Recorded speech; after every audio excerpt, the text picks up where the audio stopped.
Okay, तो हमने previous lecture के अंदर क्या पढ़ लिया था? अल्टरनेटर खत्म कर दिया था पैरेलल ऑपरेशंस का। फिर पिछली क्लास के अंदर अपनों ने रोटर के जो भी सिंक्रोनस मशीन के मोटर के एज वेल एज अल्टरनेटर दोनों के लॉसेस देख लिए थे। एफिशिएंसी कैसे निकालते हैं, पावर फ्लो डायग्राम वगैरह ये सब स्टडी कर लिया था।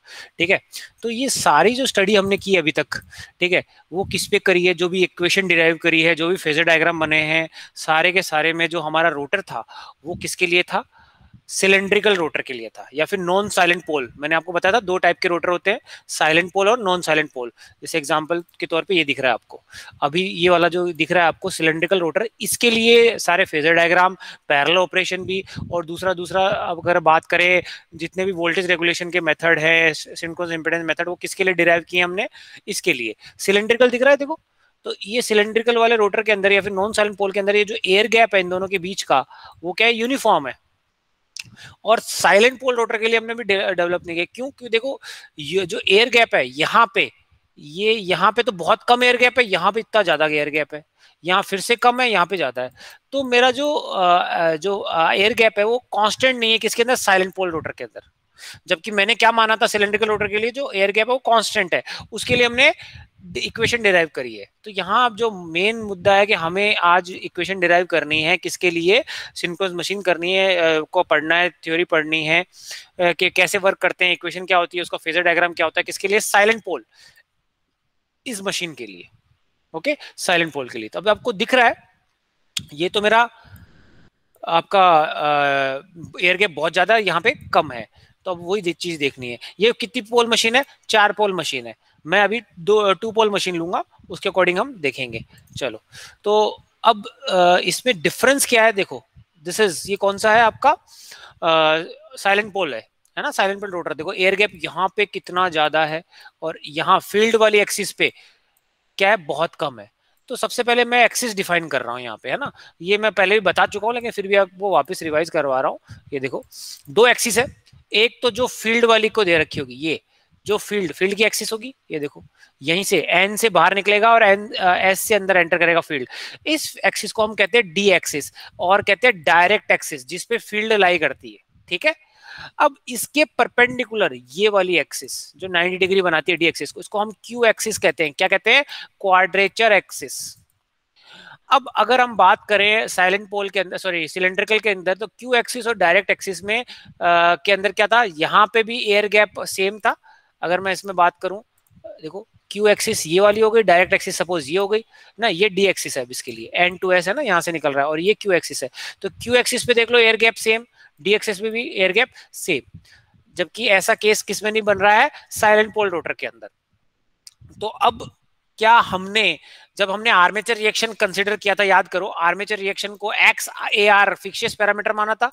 ठीक है, और फिर मैंने क्या कहा था? सिंक्रोनस रिएक्टेंस होगा दो, जो कि समेशन है किसका? आर्मेचर रिएक्शन और किसका? लीकेज रिएक्टेंस का। ठीक है, बट उसमें आर्मेचर रिएक्शन क्या था? कांस्टेंट था, यूनिफॉर्म था, क्योंकि रिलेक्टेंस क्या था? एयर गैप कांस्टेंट था, तो रिलेक्टेंस भी क्या होगी? फिक्स थी।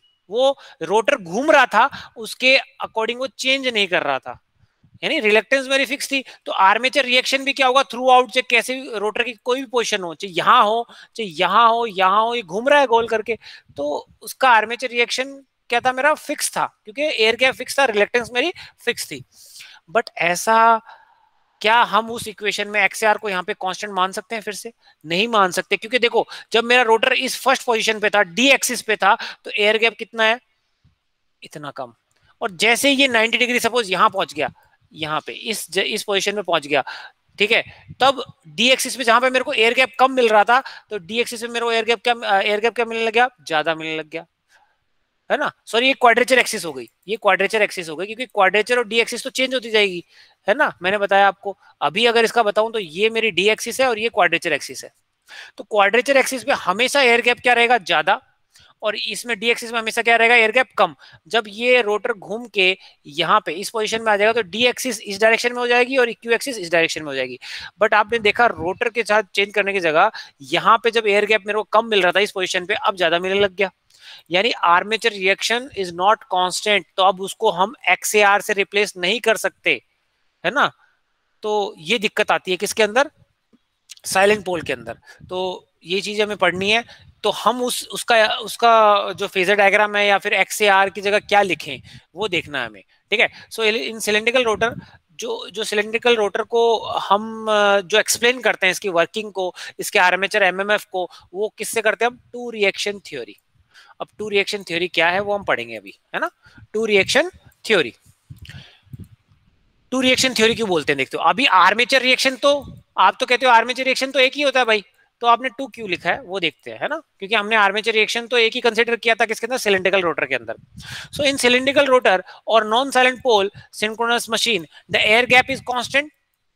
ठीक है, कांस्टेंट था along the rotor periphery, so the reluctance offered to the armature MMF is independent of the rotor position, and hence this reluctance is represented in terms of a constant inductance or constant reactance। ठीक है। अब in salient pole synchronous machine reluctance is the minimum along D axis. Reluctance देखो, air gap कम होगा तो reluctance कम होगा, resistance ही तो है रिलक्टेंस, है ना। और and reluctance is maximum along Q axis, air gap इतना ज्यादा है भाई। And hence armature reaction can not be replaced by XAR, ये इंपॉर्टेंट है। तो अब वो इक्वेशन वो नहीं रही। ठीक है, चलो हम एक रोटर पोजीशन कंसीडर करते हैं। थ्री फेज वाइंडिंग है, थ्री फेज वाइंडिंग में देखो ये कंडक्टर है ए डैश, है ना। मैंने क्या माना? Phase sequence A B C मानी है। तो ए डैश और इस पे रोटर घूम रहा है इस डायरेक्शन पे, तो हम मान के चलते हैं इसकी वर्किंग को एक्सप्लेन करने के लिए कि भाई रोटर तो स्टेशनरी है, स्टेटर किस डायरेक्शन में घूम रहा है? इस डायरेक्शन में। आप कैसे ही मान लो, ये वर्किंग में बता चुका हूं मैं, है ना। ठीक है। तो अब अगर इस कंडक्टर के अंदर ए कंडक्टर के अंदर डॉट आएगा या क्रॉस आएगा, यानी करंट मेरा बाहर निकलेगा कि अंदर निकलेगा, ये ए डैश है। सेम 120 डिग्री फेस लैग करने पे बी बी डैश आ गया, ये देखो।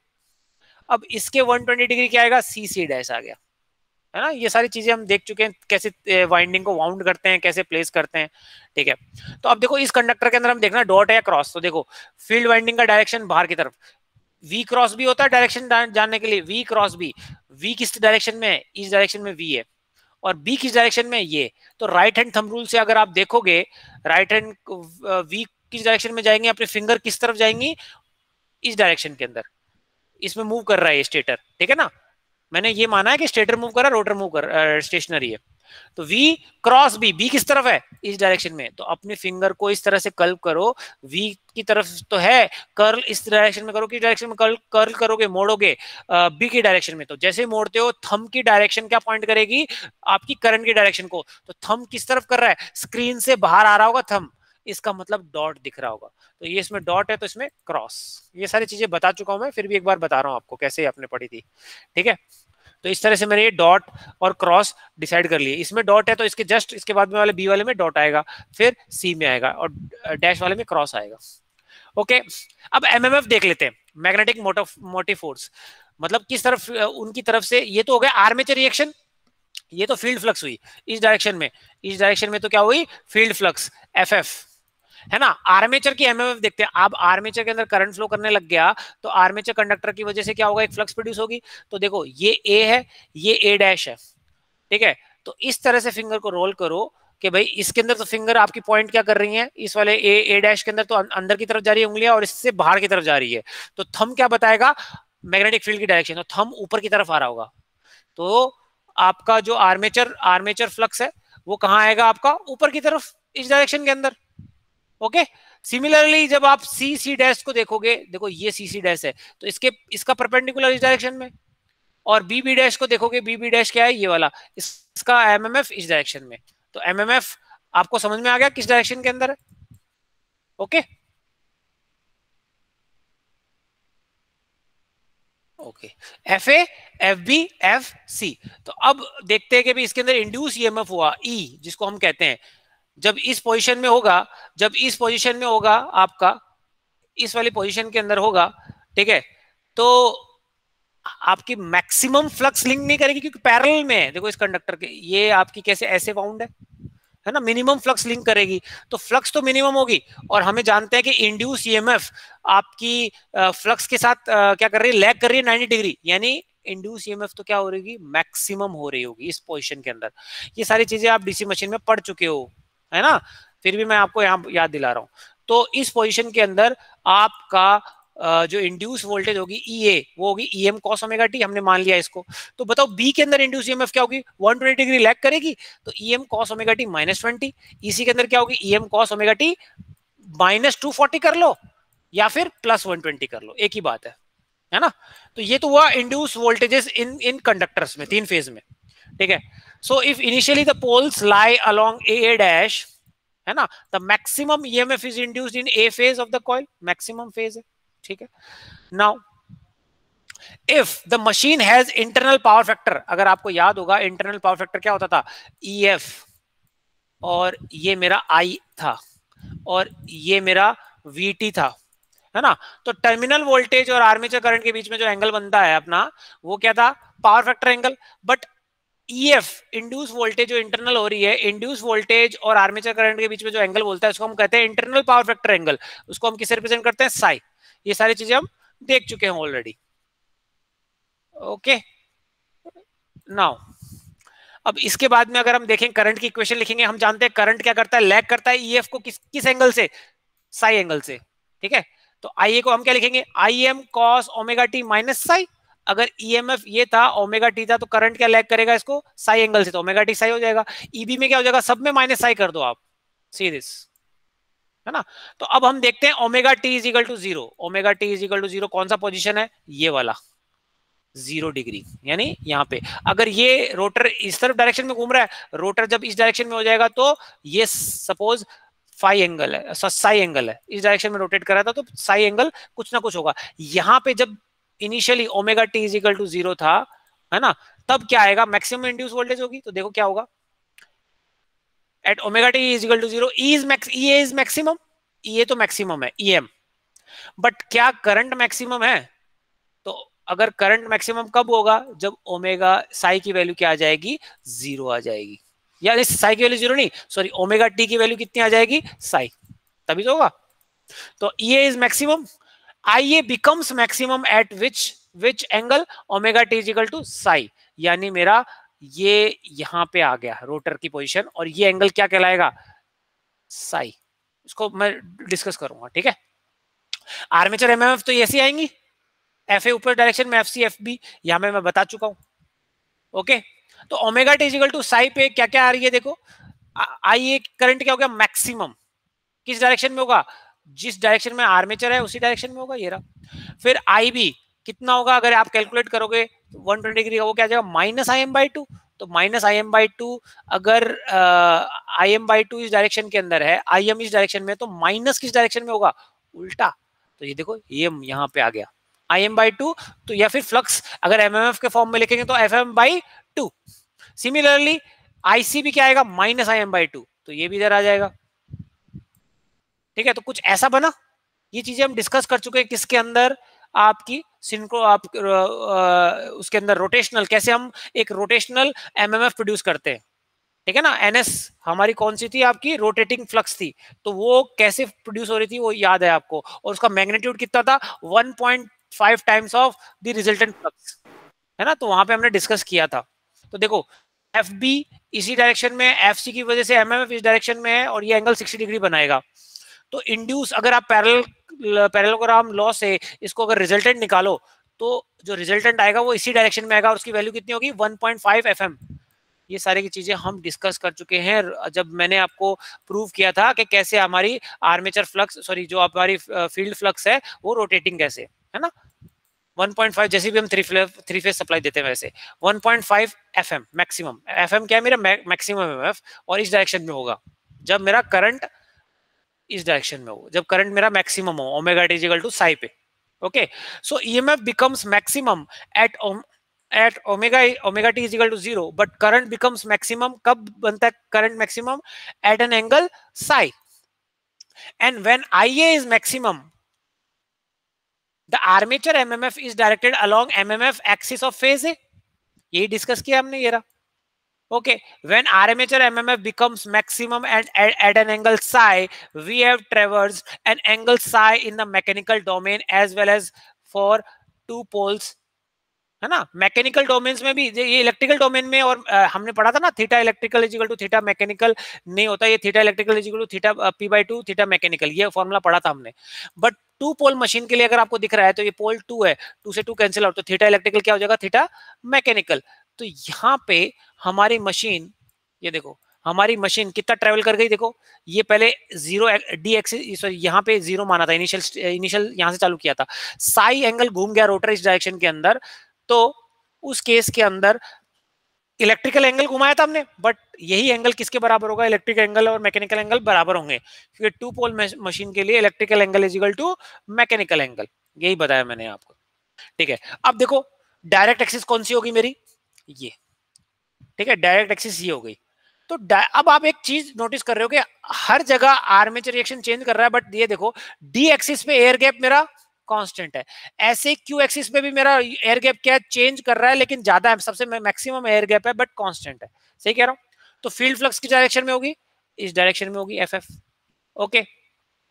तो ये मेरी डी एक्सिस बन गई, और क्यू एक्सिस कौन सी बनेगी, इसके 90 डिग्री क्वाड्रेचर एक्सिस, ये रहा, ओके ओके। अब मेरा रिजल्टेंट आर्मेचर रिएक्शन किस डायरेक्शन में आया था, ऊपर एफ ए के डायरेक्शन में, तो देखो ये बना F A R, armature reaction ये, जो कि कांस्टेंट नहीं, बार बार जैसे जैसे रोटर अगर आप घुमाओगे तो इसकी वैल्यू चेंज होती जाएगी, क्योंकि एयर गैप चेंज हो रहा है, ओके।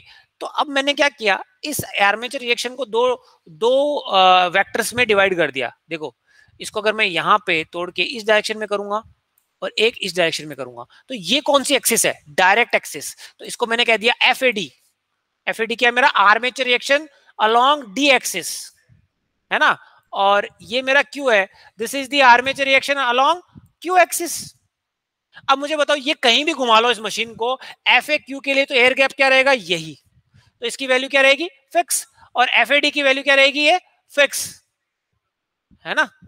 तो ये होगी, तो इसलिए मैंने क्या किया है, एक जो आर्मेचर रिएक्शन था उसको मैंने दो आर्मेचर रिएक्शन के अंदर कन्वर्ट कर दिया, तो इसलिए हम ये क्या कहते हैं इसको, two reaction theory, okay, two reaction theory. क्योंकि अब मेरे पास दो वैल्यू आ गई, डायरेक्ट एक्सिस पे आर्मेचर रिएक्शन और आपका क्वाड्रेचर एक्सिस में आर्मेचर रिएक्शन, जो कि आप चाहे रोटर की मशीन कैसे भी घूमे, यहाँ पे ये दोनों अलोंग कांस्टेंट रहेंगे। अब मैं इनकी वैल्यू को, जो भी इसकी वजह से जो आर्मेचर रिएक्शन आएगा, रिएक्टेंस आएगा, उसको हम कह देंगे एक्स ए डी, और इसकी वजह से आएगा उसको हम कह देंगे एक्स ए क्यू। अब इन दोनों के वैल्यू को मैं कांस्टेंट मान सकता हूँ, क्योंकि चाहे रोटर को कैसे भी घुमाओ ये वैल्यू तो कांस्टेंट रहेगी हमेशा। क्वाड्रेचर एक्सिस भी तो क्या हो रही है, चेंज कर रही है बार बार रोटर के साथ, डायरेक्ट एक्सिस भी रोटर के मूवमेंट के साथ ये चेंज कर रही है, ओके। तो आर्मेचर फ्लक्स को मैंने एमएमएफ को दो पार्ट्स में डिवाइड कर दिया, किस किस में, एक तो क्यू अलोंग क्यू एक्सिस और अलोंग डी एक्सिस, ठीक है। So the orientation of FAR with respect to field flux depends on the angle psi. देखो ये एंगल साई पे जैसे जैसे एंगल चेंज होता जाएगा, आर्मेचर रिएक्शन भी और एफएआर भी चेंज होता जाएगा, यानी साई किस पे डिपेंड कर रहा है, लोड पे। तो अगर लोड करंट चेंज होगा, लोड चेंज होगा, तो साई एंगल भी चेंज होगा, आर्मेचर रिएक्शन भी चेंज होगा, सीधी सी बात है, okay. So the air gap offered to an armature reaction depends on psi, because if psi is zero, जब साई जीरो होगा, कौन सी पोजीशन थी भाई, ये वाली पोजीशन थी, फर्स्ट साई की वैल्यू क्या थी, जीरो था। तो उस केस में क्या आ रहा था भाई, उस केस के अंदर armature reaction lies along Q axis, armature reaction कहां लाई कर रहा था, क्यू एक्सिस के अंदर। And if 90 degree armature reaction, अगर जब मैंने साई की वैल्यू 90 डिग्री कर दी, तो आर्मेचर रिएक्शन कहां लाई करेगा, डी एक्सिस। देख लो भाई, आर्मेचर रिएक्शन अभी कहां लाई कर रहा है, क्यू एक्सिस पे, ओके। साई एंगल जीरो था, जैसे ही मैंने रोटर का एंगल 90 डिग्री कर दिया, यानी यहां आ गया, तो ये डी एक्सिस हो गई ना, तो डी एक्सिस पे लाई करने लग गया भाई। आर्मेचर रिएक्शन तो यही रहेगा हमेशा, क्यों, क्योंकि भाई ये कंडक्टर्स तो मेरे फिक्स हैं, रोटर मूव कर रहा है, तो हर एक रोटर की पोजीशन के साथ आर्मेचर रिएक्शन आपका वहां तो कांस्टेंट है, बट अलग अलग एयर गैप पे आ रहा है, तो अलग अलग एयर गैप पे इसकी वैल्यू क्या रहेगी, अलग अलग रहेगी। तो यही तो हमें कांस्टेंट करना है, तो हमने मान लिया इसको दो रिएक्शन में चेंज कर लिया, और उनकी वैल्यू हम कांस्टेंट मान सकते हैं, कैसे मैंने आपको बताया अभी, ठीक है। So the air gap offered to armature reaction depends on the load, भाई जैसा लोड होगा उतना एंगल होगा, उस एंगल पे आर्मेचर रिएक्शन डी एक्सिस पे भी लाई कर सकता है और क्यू एक्सिस पे भी लाई कर सकता है और बीच में भी लाई कर सकता है। And hence we can not represent armature reaction by constant reactance. तो इसके लिए हमने क्या किया, to solve this problem we resolved armature reaction into two component, one along d axis and other along q axis. क्योंकि इन axis के along मेरा air gap तो क्या है, फिक्स है. Okay, so the armature reaction along d axis has a, जब armature reaction मेरा d axis पे होगा, देख लो आप ये डायग्राम देखो पहले, जो मैं कहना चाह रहा हूं वो इस डायग्राम समझ में आएगा. तो आर्मेचर रिएक्शन को मैं दो पार्ट्स में डिवाइड कर दिया, डी एक्सिस पे और क्यू एक्सिस पे. तो दिख रहा है आपको डी एक्सिस पे फील्ड किस डायरेक्शन में है, इस डायरेक्शन में है. और आर्मेचर रिएक्शन जो रिएक्शन है डी, उसका डी कंपोनेंट किस डायरेक्शन में, इस डायरेक्शन में. तो क्या कर रहा है इसको, मैग्नेटाइजिंग, डीमैग्नेटाइजिंग या cross magnetising, demagnetising. Very good, तो डीमैग्नेटाइजिंग कर रहा है, वेरी गुड.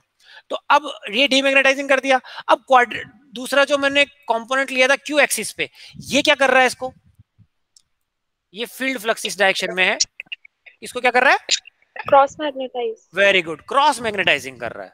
गुड, तो ये मेरा क्रॉस मैग्नेटाइजिंग हो रहा है.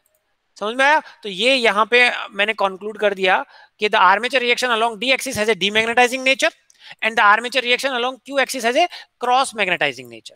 ठीक है. So the armature MMF along D axis experience a minimum reluctance. दिख रहा है आपको डी एक्सिस पे जो ये रिएक्टेंस है, मिनिमम रिलक्टेंस होगी इसकी, क्योंकि एयर गैप कम है. और जो क्यू एक्सिस पे जो आर्मेचर रिएक्शन है एफ ए क्यू, वो मैक्सिमम रिलक्टेंस ऑफर करेगा. ठीक है. तो इसलिए रिलक्टेंस, ये फॉर्मूला जानते हो, रिलक्टेंस को हम एस से रिप्रेजेंट करते हैं. तो reluctance is equal to S, है ना. तो एस डी कौन सा रिलक्टेंस हुआ, reluctance of direct axis. S Q क्या हुआ, रिलक्टेंस ऑफ क्वाड्रेचर एक्सिस. और अभी मैंने बताया कि क्वाड्रेचर एक्सिस का रिलक्टेंस डायरेक्ट एक्सिस के रिलक्टेंस से ज्यादा है. ये रहा. अब हमने फ्लक्स का फॉर्मूला पढ़ा है मैग्नेटिक सर्किट के अंदर. Flux is MMF divided by reluctance. MMF को किससे रिप्रेजेंट करते हैं, number of turns into current. तो एमएमएफ को हम एमएमएफ को हम फ्लक्स एफ से डिफाइन कर नोटिफाई कर रहे हैं. ठीक है, रिप्रेजेंट कर रहे हैं. तो phi is equal to MMF upon S. तो अब याद करो, इसी फॉर्मूला को यूज कर यहां लिख रहे हैं हम phi AD. What is phi AD, phi AD is the armature flux along D axis. तो वो क्या होगा, MMF upon that reluctance. Okay. अब वही फाई ए क्यू क्या होगा, armature flux along Q axis, ये होगा. इन दोनों को डिवाइड किया मैंने, डिवाइड किया तो कुछ ऐसा आएगा. क्या एस क्यू और एस क्यू, अगर जब हमने सिलेंड्रिकल रोटर पढ़ा था तब एस क्यू यानी रिलक्टेंस, ये दोनों क्या थी, बराबर थी, क्योंकि एयर गैप यूनिफॉर्म था, तो ये तो कैंसिल आउट हो जाता था. तो जो आर्मेचर का जो फ्लक्स है वही एमएमएफ के बराबर हो जाता है. लेकिन यहाँ नहीं हो रहा, उनके रेशियो में आ रहा है. So ratio of their flux is not equal to their MMF. यही तो दिक्कत है ना. इसी की वजह से हमने क्या किया, इन दोनों को डिवाइड किया है. किसके रिस्पेक्ट में, दो दो रखेंगे. क्या क्या रखेंगे, x A Q, this is the armature axis along quadrature axis, and XAD, this is the armature reaction along D axis. Okay. तो फेजर डायग्राम बना लेते हैं इसका. ठीक है, फेजर डायग्राम कैसे बनेगा देखो. अब सिंपल सेम फेजर डायग्राम है वैसे जैसे हमने उसके अंदर बनाया था. इसके अंदर इक्वेशन क्या होगी वो भी देख लेंगे हम. तो सबसे पहले हम क्या बनाएंगे, फील्ड फ्लक्स एफ एफ, है ना. कोई स्टेप समझ में नहीं है तो पूछ लेना. फील्ड फ्लक्स, और बताओ मुझे बताओ फील्ड फ्लक्स की डायरेक्शन वाली इस एक्सिस को क्या कहेंगे हमेशा, ये तो क्या रहेगी, कौन सी एक्सिस पे रहेगी फिक्स, डी एक्सिस पे. ये तो हमेशा डी एक्सिस पे रहेगा फील्ड फ्लक्स. देखो यहाँ पे कहीं भी जाओ फील्ड फ्लक्स इसी पे रहेगा. ये डी एक्सिस तो होती है डायरेक्ट एक्सिस. ओके. नाउ अब हम जानते हैं फील्ड फ्लक्स की वजह से जो इंड्यूस ईएमएफ होता है वो क्या होता है, 90 डिग्री लैग करता है. तो वो मैंने बना दिया यहाँ पे, सॉरी इसको ढंग से नहीं बना, ये बना दिया. This is the EF, induce voltage. Okay. मैंने लैगिंग लोड माना है. तो लैगिंग लोड के अंदर, लैगिंग लोड कहाँ रहेगा, इससे लैग करेगा इस डायरेक्शन के अंदर. ये मेरा आर्मेचर करंट है. अब आर्मेचर करंट और इंड्यूस वोल्टेज के बीच में के एंगल को इंटरनल पावर फैक्टर एंगल कहते हैं, और उसे हम क्या कहते हैं, साई. ओके. अब आर्मेचर रिएक्शन किस डायरेक्शन में होगा, एफएआर किस डायरेक्शन में आना था, इसी में तो आ रहा था एफएआर को, बट मैंने एफएआर को क्या कहा, हाँ दूसरा ईएफ, ये वाली कौन सी एक्सिस होगी, क्यू एक्सिस. सही कह रहा हूं, क्यू एक्सिस, क्वाड्रेचर एक्सिस. अब ये एफएआर था, है ना, दिस इज एफएआर, है ना, एफएआर था. अब एफएआर को मैं दो पार्ट्स में डिवाइड कर सकता हूं, है ना. एफएआर को दो पार्ट्स में, मैंने बताया ना, क्वाड्रेचर एक्सिस के अलोंग ये रहा, तो वो क्या बन जाएगा, एफ ए क्यू. सही कह रहा हूं. और एक किसके अलोंग, डी एक्सिस के along, FAD, okay, direct axis के अलॉन्ग, ठीक है ना। और देख लो डायरेक्ट एक्सिस के डीमैग्नेटाइज कर रहा है ये, ओके। नाउ अब इनके अलॉन्ग तो हो गया, अब ऐसे आर्मेचर करंट को भी तो मैं चेंज कर सकता हूँ भाई। जो इस करंट को, ये आर्मेचर फ्लक्स हुई किसके अलॉन्ग हुई, क्वाड्रेचर एक्सिस के, तो इसको कोई ना कोई करंट ने प्रोड्यूस किया होगा, तो मैं आई ए को भी तो रिप्रेजेंट कर सकता हूँ। इसको मैंने कह दिया I a q, armature current along Q axis, जिस जिस करंट ने क्या, कौन सी एमएफ प्रोड्यूस करी, ये। ऐसे ही यहां पे मैं क्या रिप्रेजेंट कर दूंगा, आई ए डी, ओके।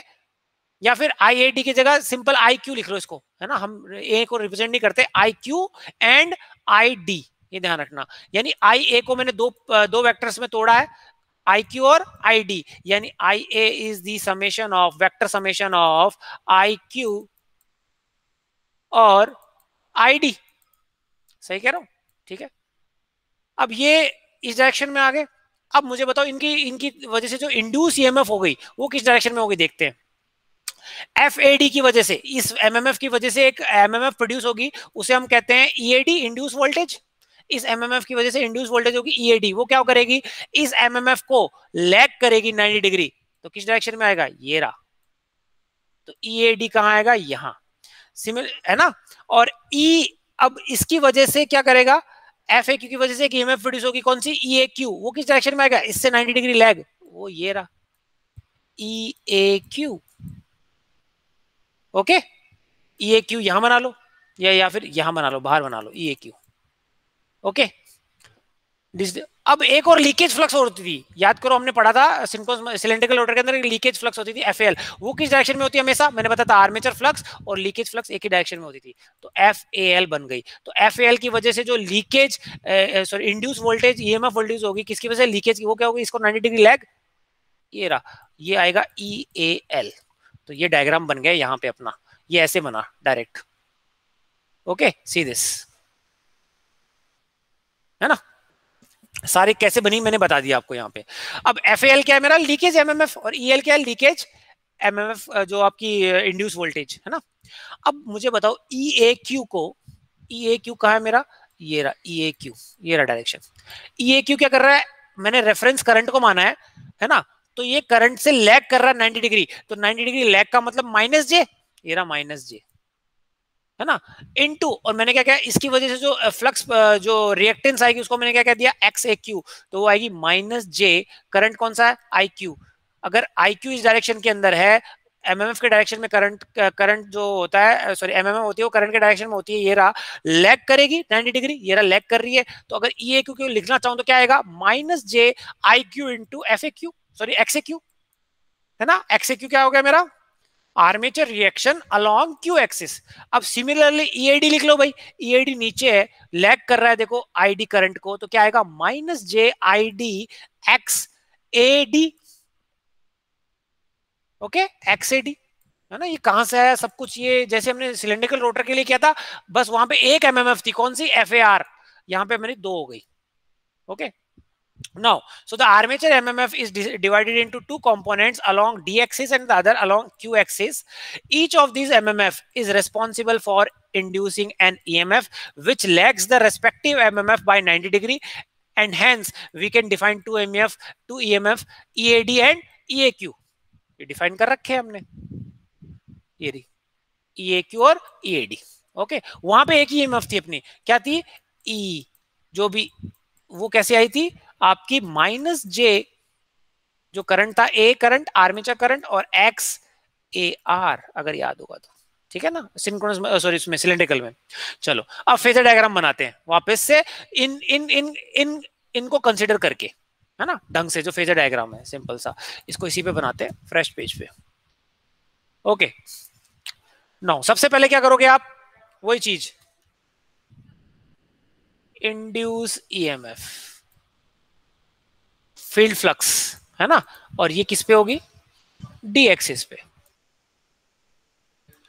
ओके। और हम जानते हैं इसकी वजह से जो एक ईएमएफ इंड्यूस होगी, ईएफ, वो इसके 90 डिग्री लैग करेगी, वो कर रही है, ये ईएफ, और ये किस पे होगा, क्यू एक्सिस पे, ये क्यू एक्सिस है मेरी, okay.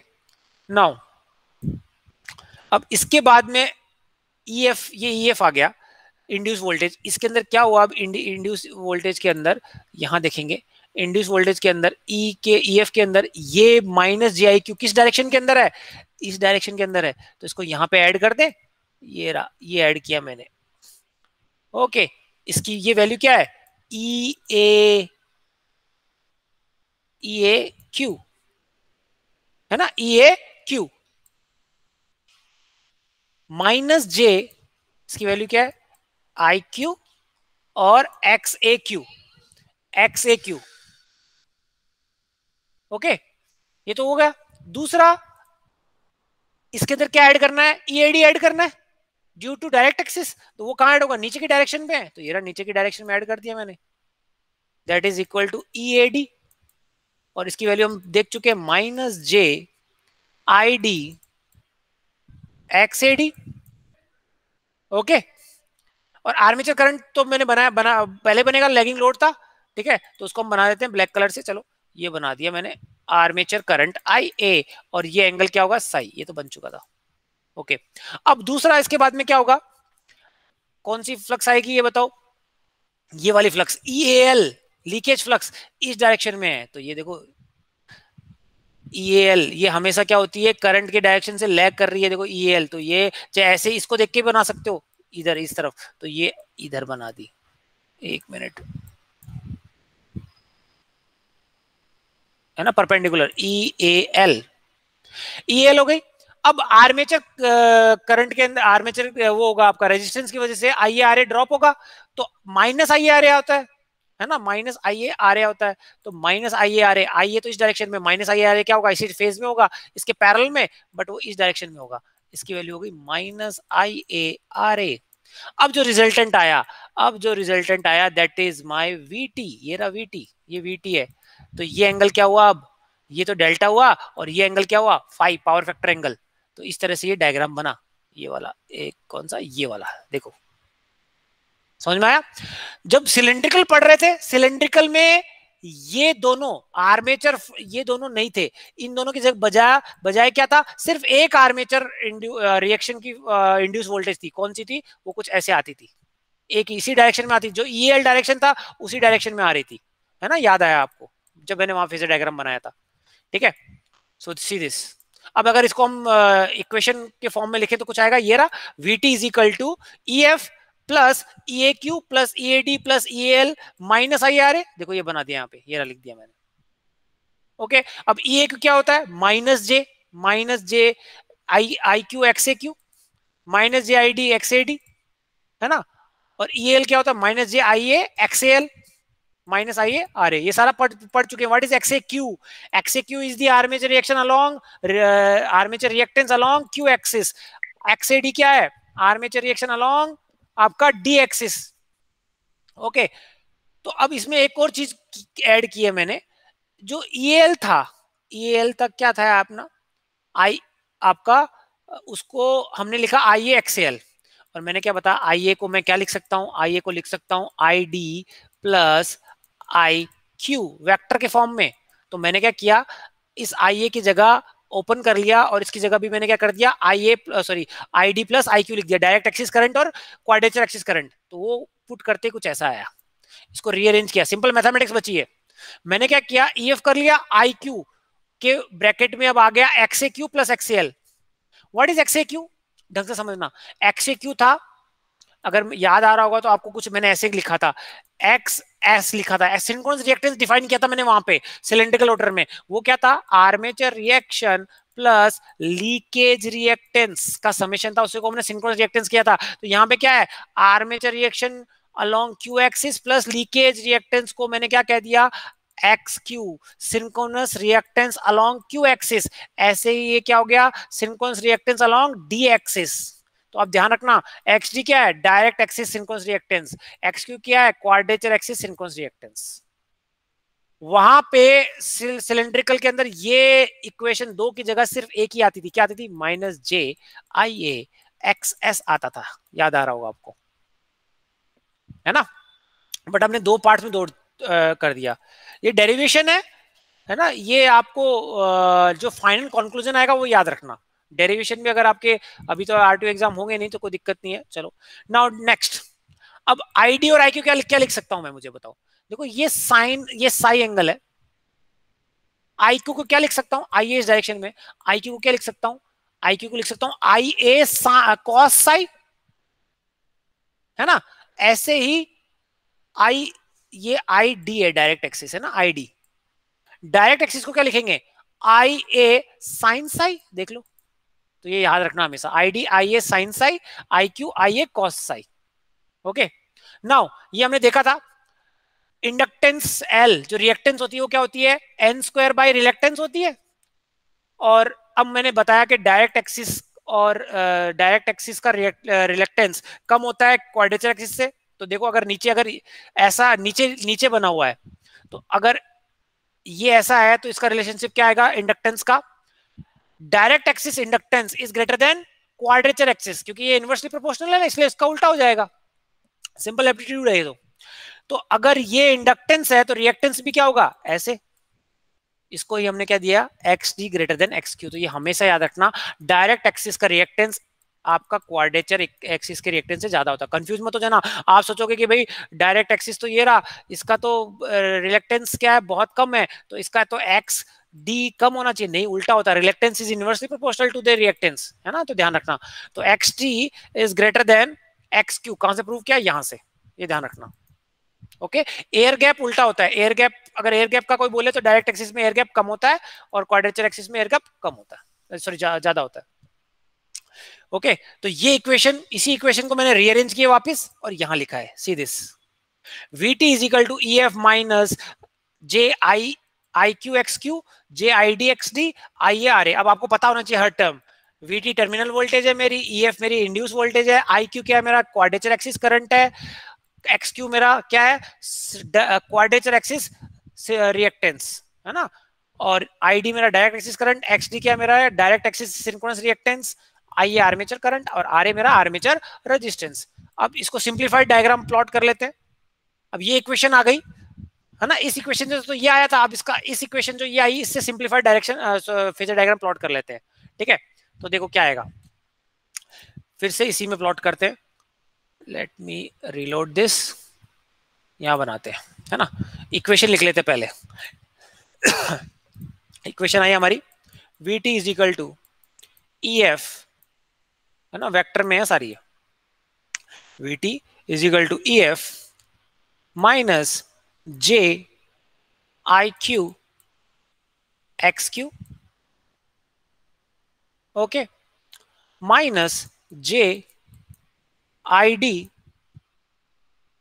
X D, okay, minus I A R A. ये इक्वेशन आई। चलो अब फेजर डायग्राम बनाते हैं। सबसे पहले कैसे बनाओगे फेजर डायग्राम, तो रट जाना चाहिए आपको बनाने। सबसे पहले हम फील्ड फ्लक्स वाली बनाएंगे, ये बना लिया भाई फील्ड फ्लक्स, और ये हमेशा किस कौन सी एक्सिस पे रहेगी, डायरेक्ट एक्सिस पे, डी एक्सिस। ओके अब हम जानते हैं इसके 90 डिग्री लैग करेगा, जो इंड्यूस वोल्टेज होगी वो होगी ये ई एफ। ओके अब ई एफ करी, अब दूसरा करंट में ले लेते हैं, करंट ले लेते हैं हम लैगिंग, ये लैगिंग ले लिया आर्मेचर करंट, और ये एंगल क्या हुआ, internal power factor angle Sai. Okay black colour ले लेते हैं। अब आईए को दो पार्ट्स में ब्रेक कर सकता हूं, ये तो क्वाड्रेचर के अलोंग आई क्यू और इसके along I D direct axis. चलो ईएफ में से माइनस करना है, minus J I Q, 90 degree lag कर रहा है, 90 डिग्री लैग, तो किस डायरेक्शन में होगा, इसी डायरेक्शन में होगा लैग में।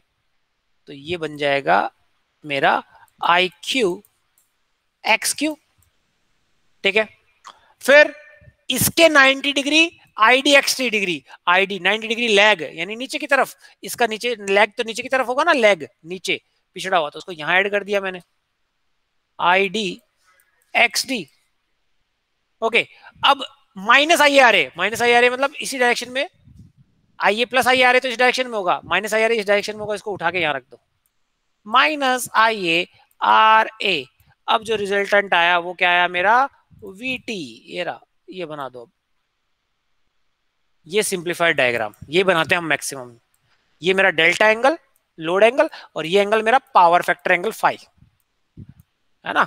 साई मेरा इंटरनल पावर फैक्टर एंगल। तो सीधी द फेजर डायग्राम, ये देखो ये बनाया मैंने, सिंप्लीफाइड फेजर डायग्राम है। ओके, कुछ नहीं, ये वाला भी डायग्राम सेम ही है, इसको थोड़ा मैंने बड़ा बनाया है और कुछ नहीं, एक्सप्लेन करने के लिए, ठीक है। ओके, अब थोड़ा इसको अप्रोक्सीमेट और अप्रोक्स करते हैं। क्यों? क्योंकि बताओ ये ईएफ, इसको ईएफ को हमको डिराइव करना है ना। ये किसके लिए ईएफ है? साइलेंट पोल के लिए। हम डिराइव कर चुके थे ईएफ, अगर याद होगा आपको, ईएफ हम डिराइव कर चुके थे किसके लिए? सिलेंड्रिकल के लिए, नॉन साइलेंट के लिए। हम उसको साथ कंपेयर कर रहे हैं। तो देखो मैं वापस डायग्राम बना रहा हूं, कैसे बना रहा हूं देखो। सबसे पहले इसी में बता रहा हूं ना, डी एक्सिस बनाइए, एफ एफ होगी मेरी फील्ड फ्लक्स, और 90 डिग्री लैग करेगा ईएफ। ये रहा, बना दिया मैंने, ये वाला डायग्राम बना दिया है ना। इसी में बना रहा हूं लेफ्ट, स्टेप बाय स्टेप। अब इसमें आई क्यू एक्स क्यू आ गया इस डायरेक्शन में, है ना, लैग किया। नीचे आईडीएक्सडी, आईडीएक्सडी को थोड़ा मैंने लंबा बनाया है ना, थोड़ा सा यहां से कुछ मैं आपको समझाना चाहता हूं। फिर माइनस आई आ रहे करंट के, ये बना दिया, ये रिजल्टेंट वीटी।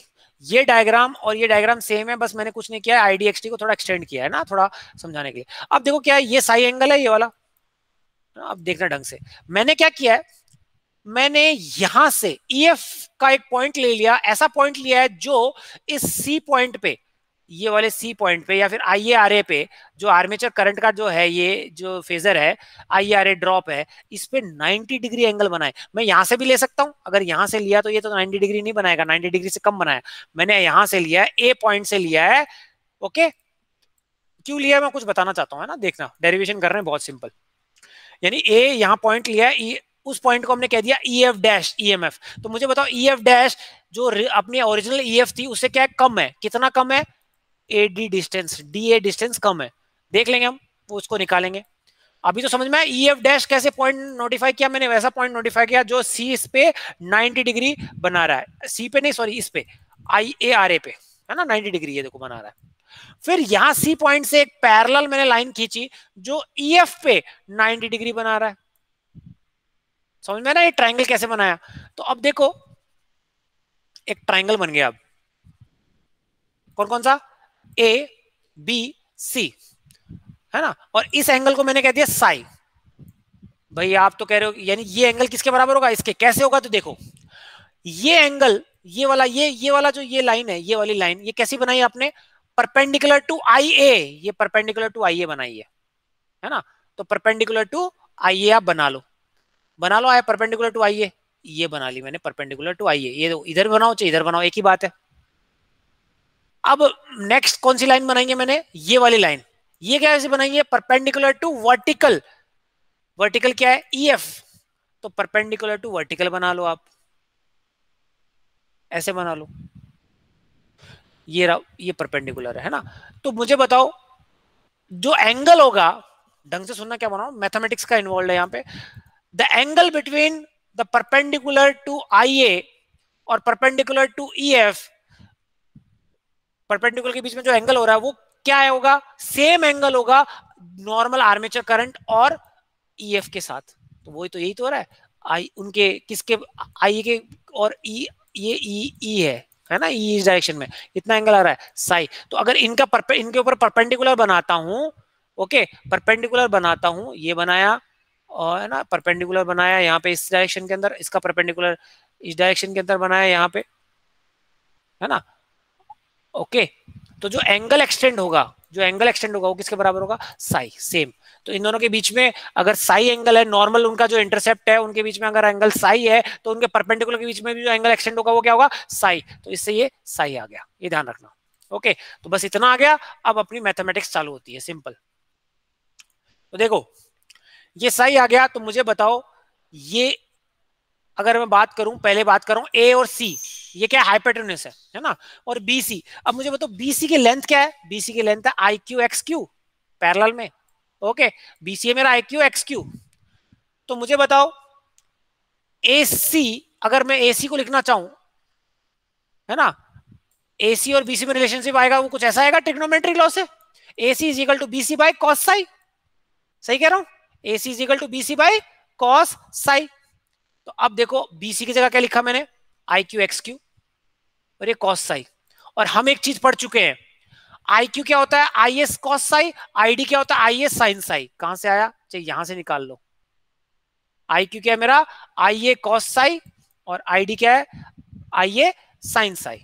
तो अब देखो कॉस साई को आप क्या लिख सकते हो, आई क्यू बाय आई ए।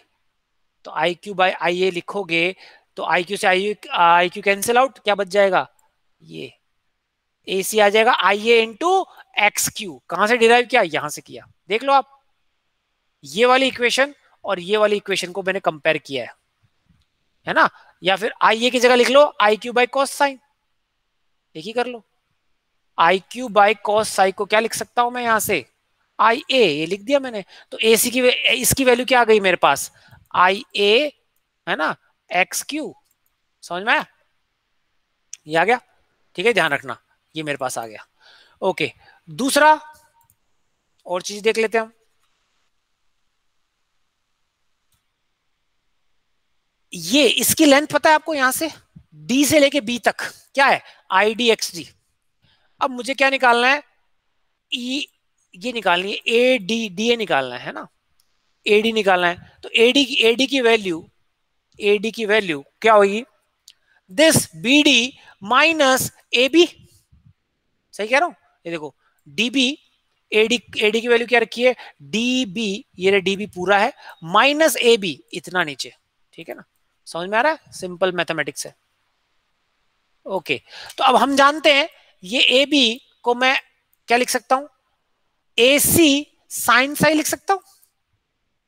ये ट्राइंगल है ना A B C, A C sine psi, और ए सी की वैल्यू कितनी है, आई ए एक्स क्यू। तो यहां पे लिख दिया मैंने, ए बी को लिख दिया ए सी साइन साई, या फिर I A X Q sine Sai.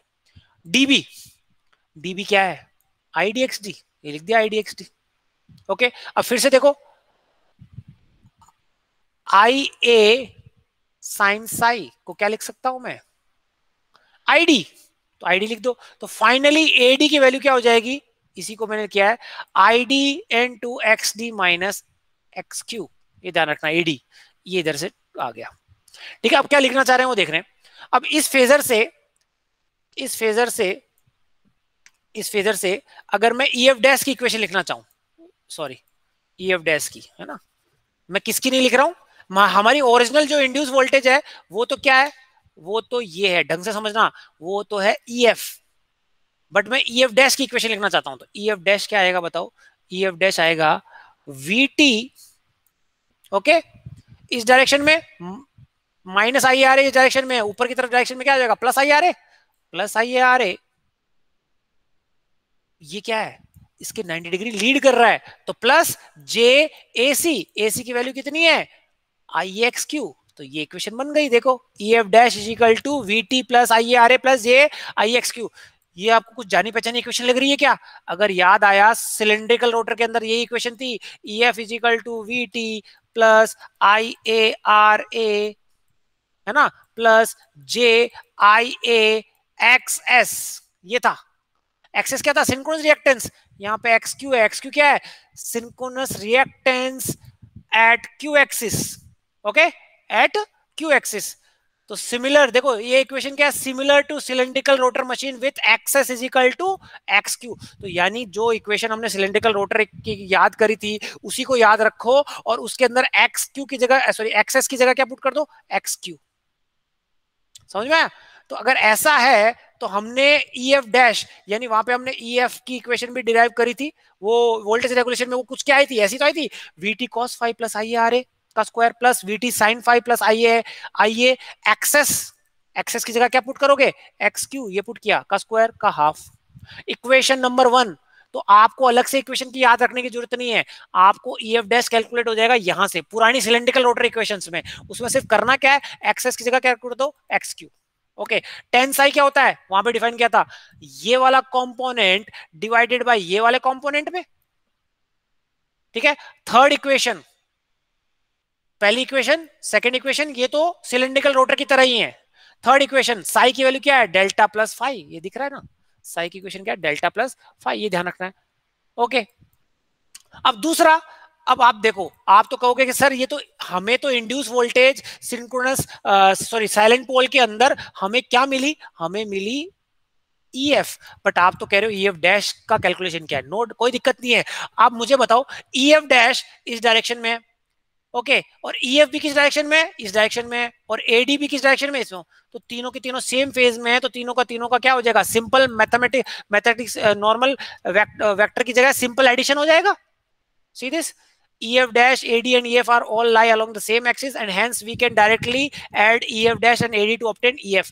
तो मेरे पास इस यहां से EF dash आ गया सिलेंड्रिकल रोटर मशीन से, है ना, वही सेम फॉर्मूले से। उसमें मेरे को क्या ऐड करना है, सिर्फ AD मैंने कैलकुलेट किया था यहाँ पे, क्या है, IDXT माइनस Q। तो देखो यहाँ पुट किया है, EF equal to EF dash plus AD, EF dash plus ID into XT minus XQ। Equation number 4 ये याद रखनी है। तो साइलेंट पोल मशीन के अंदर आप सारी चीजें भूल जाओ, सिर्फ 5 इक्वेशन याद रखो। कौन सी, पहली ये रही, ये कहां से याद की थी, सिलेंड्रिकल रोटर से, बट हमें जो ये मिला है, कौन मिला, EF डैश मिला।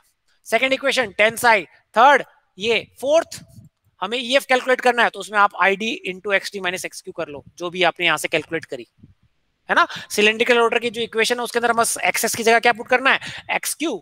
ये देखो, तो अलग से ये सब रट्टाफिकेशन करने की जरूरत नहीं है, सिंपलीफाई कर दिया मैंने आपको, ठीक है।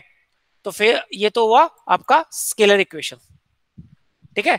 तो अगर अब हम इसको अगर समराइज करें, चलो एक फेजर डायग्राम बना लेते हैं। अभी तो ये लैगिंग के लिए बनाया, लीडिंग के लिए आप बनाना, है ना। लीडिंग के लिए कैसे बनाओगे, सबसे फटाफट, ये फील्ड फ्लक्स, EF यहाँ डायरेक्शन, इस डायरेक्शन के अंदर, करंट क्या करेगा, यहां नहीं बनाते लैगिंग, लीडिंग इस डायरेक्शन में बनाएंगे। देखो साई एंगल ये आया, ओके। तो अब देखो ये इक्वेशन थी, VT क्या था, EF minus JIQ minus JIQ किस डायरेक्शन में हो गया, IQ ये रहा, ID इस डायरेक्शन में होगा, डायरेक्ट एक्सिस क्वाड्रेचर एक्सिस, ठीक है। तो देखो अब लीडिंग के अंदर डायरेक्ट वाला क्या करेगा, मैग्नेटाइज करने लग गया, है ना, ध्यान रखना आर्मेचर रिएक्शन, ठीक है। अब मुझे करना है माइनस RJ, मतलब 90 डिग्री लैग कर रहा है किससे, IQ ये है, लैग का मतलब पिछड़ रहा है इस डायरेक्शन में, तो ये रहा। फिर माइनस JIDXT, माइनस JIDXT क्या होगा, आपके लैग करेगा तो ID इस तरफ है तो ऊपर बनेगा, ये बना दिया IDXT। माइनस IARA करंट के फेज में होगा, ये माइनस IARA इसको उठा के यहाँ पुट कर दिया, रिजल्टेंट क्या है, VT, ये एंगल डेल्टा और ये एंगल फाई, ओके। लीडिंग के लिए आप बना सकते हैं। तो अब ये हुआ साइलेंट पोल की टू रिएक्शन थ्योरी। तो अब याद करने का भाई क्या है, क्यों हमने टू रिएक्शन थ्योरी पढ़ी, मेन जो मुद्दा है वो आप जानते हो कि भाई जो एयर गैप है सिलेंड्रिकल रोटर के अंदर वो कांस्टेंट था, यहाँ पे कांस्टेंट नहीं है। तो आर्मेचर फ्लक्स क्या कर रही थी, रिएक्शन बार बार चेंज कर रहा था, किसके अकॉर्डिंग, एयर गैप लोड जैसे जैसे चेंज होगा साई एंगल के अकॉर्डिंग।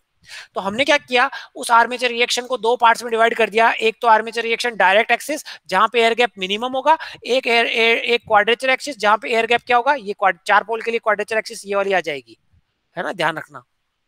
तो क्वाड्रेचर एक्सिस उसमें फिर दो पोल्स में, इसी को हम कहते हैं टू रिएक्शन थ्योरी।